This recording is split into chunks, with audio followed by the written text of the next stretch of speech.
दोस्तों आप लोग देख रहे हैं राइजिंग भोजपुरी और राइजिंग भोजपुरी में आप लोगों का बहुत बहुत स्वागत है।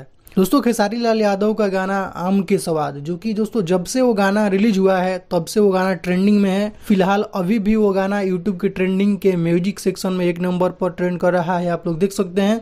तो काफ़ी ज़बरदस्त तरीके से ये गाना बजा है इस बार जमीनी स्तर पर, और आप लोग इस गाने को काफ़ी ज़्यादा प्यार दे रहे हैं। बाकी दोस्तों आप लोग देख सकते हैं खेसारी लाल यादव का कुछ तस्वीर सामने निकल कर आया हुआ है स्टूडियो से, जो कि गाना रिकॉर्डिंग करते वक्त का है। बोलबम गाने का रिकॉर्डिंग के वक्त का ये तस्वीर है, आप लोग देख सकते हैं। दोस्तों ये कल का तस्वीर है, बक्सर में खेसारी लाल यादव कल गए हुए थे। हरिओम स्टूडियो बक्सर में खेसारी लाल यादव का कल कुछ गानों का रिकॉर्डिंग हुआ है, जो कि आप लोग देख सकते हैं। कुछ तस्वीरें सामने निकल कर आए हुए हैं स्टूडियो से। बाकी आज से खेसारी लाल यादव का बोलबम गाने का वीडियो का शूटिंग स्टार्ट होना था, जो कि आज शाम से होने वाला था। तो देखते हैं जो भी आगे शूटिंग का तस्वीर सामने निकल कर आएगा, मैं वीडियो के जरिए आप लोगों को बताऊंगा। बाकी अब सावन नजदीक है, मुझे लगता है कि अभी 8-10 दिन बचा हुआ है, तो बहुत ही जल्द खेसारी लाल यादव का जो गाना है आप लोगों को सुनने को मिलेगा। तो कुछ यही अपडेट है दोस्तों अभी का। तो इस वीडियो में सिर्फ इतना ही, मिलते हैं नेक्स्ट वीडियो में।